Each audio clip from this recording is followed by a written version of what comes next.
Fala pessoal, tudo bem? Vou dar sequência àqueles vídeos onde eu falo de alguns autores de quadrinhos, autores que muitas vezes a gente gosta das histórias deles, mas nem sabe quem são as pessoas, a origem dessas histórias. Então eu decidi trazer a dupla Tim Sale e Jeph Loeb. Entre os quadrinhos que eu tenho aqui que eu vou apresentar para vocês tem O Longo Dia das Bruxas, e aí obviamente vou falar um pouquinho mais sobre ele, Homem-Aranha Azul e Demolidor Amarelo. Bom, vamos lá então, O Longo Dia das Bruxas. Esse quadrinho dividido em 8 partes, e eu tenho aqui as 8 partes quando elas saíram, do Brasil, ele serviu de inspiração principalmente para o segundo filme da trilogia do Nolan. E ao que tudo indica, vai ser a principal inspiração para a próxima franquia agora de filmes, aquela com o Robert Pattinson. E eu acho isso muito legal. Por quê? Primeiro que eu gosto muito da maneira que o Tim Sale e o Jeph Loeb trabalham. Eu acho que eles procuram muitas vezes trazerem uma evolução para os personagens, como assim? Tem autores que pegam esses personagens, quadrinhos, esses super-heróis já consagrados e mantêm muito do que já é o universo deles, do que é a narrativa deles, sem apresentar temas novos, sem evoluir o personagem. E eu acho que não é como essa dupla funciona. Por exemplo, no Batman, O Longo Dia das Bruxas, a gente dá uma olhadinha no Batman que é um pouco mais do passado. Um Batman que está ali no início de carreira, que já teve algum tempo de experiência, mas que ainda não tem tanta certeza das coisas, que tem alguns vilões bem clássicos já, mas outros ainda estão por existir. Tanto é que um dos vilões bem famosos assim, do Batman, surge aqui nesse quadrinho. E eu acho a arte muito bonita, eu acho ela bem legal. Ela tem esse estilão um pouco mais simples, um pouco mais caricato, e eu acho que isso transmite uma imagem de uma maneira muito funcional. O conceito, a ideia está expressa em poucas linhas. Eu gosto desse desenho angulado. Enfim, tem a participação aqui de uma série de personagens, a história é bem detetivesca, aparece um vilão que ele surge no Dia das Bruxas e basicamente ele mata uma personalidade. Ninguém sabe quem é esse vilão, ninguém sabe se é alguém que já está atuando, como por exemplo o Coringa, ou se é alguém que está surgindo agora. Então eles chamam ele de feriado, pois ele segue fazendo assassinatos em outros feriados. E ao longo de 8 momentos específicos da história, de 8 feriados e 8 edições, a gente acompanha essa história. Eu acho que tem uma leve decaída ali no final, mas uma boa história. Com certeza uma das minhas favoritas do Batman.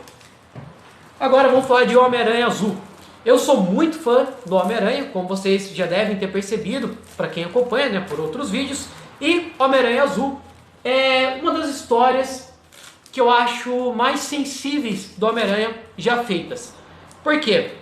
Basicamente, por que tem Homem-Aranha Azul e tem Demolidor Amarelo? E também tem Hulk Cinza e Capitão América Branco. A dupla decidiu fazer essas histórias que falavam de partes mais emocionais e partes relacionadas à memória desses personagens especificamente, onde eles traziam temas que eram importantes para o passado e para tudo aquilo que representa o personagem. Então no caso de Homem-Aranha Azul, a gente vai ver uma história que fala muito do Homem-Aranha dentro do lado de amante dele, por assim dizer. A gente vai ver todas essas relações importantes que ele teve, focado principalmente na Gwen Stacy e também na Mary Jane. E mesmo assim, a gente tem algumas cenas de batalha, claro, mas o interessante é ver o que o Peter está pensando nesses momentos. Qual a relação dele com essas mulheres que foram as mulheres da vida dele. Para quem não sabe, aí eu vou contextualizar, a Gwen é o primeiro grande amor da vida do Peter, e não é que ele fica traindo a Mary Jane ou coisa do tipo, mas na verdade ela é assassinada pelo Duende Verde. Até numa história que foi revisitada várias vezes, fica ali o questionamento se o Duende de fato matou, se o Peter teve participação sem querer tentando salvar ela, enfim. E aqui ele se coloca muito em xeque, ele lembra desses amores e a história é muito emotiva. É o Homem-Aranha vivendo aquilo que a gente mais gosta, aquele lado bem emocional dele, que é o que atrai a maioria dos autores. Aliás, dos fãs. E Demolidor Amarelo, talvez aqui dessas três, a história que eu achei a mais bem escrita.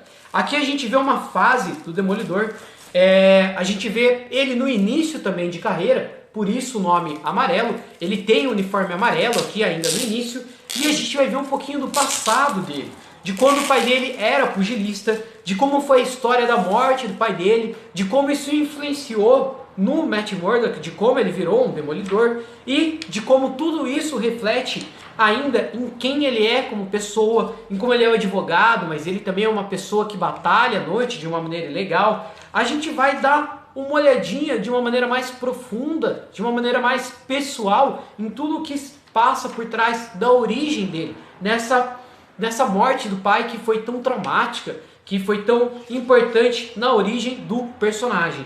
Mais uma vez, eu acho a arte lindíssima, eu acho ela super funcional. Ela não é uma arte absurdamente detalhada, mas quando tem que ser, é uma arte bem trabalhada em termos de cenário. Enfim, fica aí a recomendação. Demolidor Amarelo, Homem-Aranha Azul, O Longo Dia das Bruxas. Se você gostou, se você leu uma dessas histórias, achou interessante, procura dar uma olhadinha, investiga aí um pouquinho mais sobre Tim Sale e Jeff Loeb. Então é isso, pessoal. Até mais.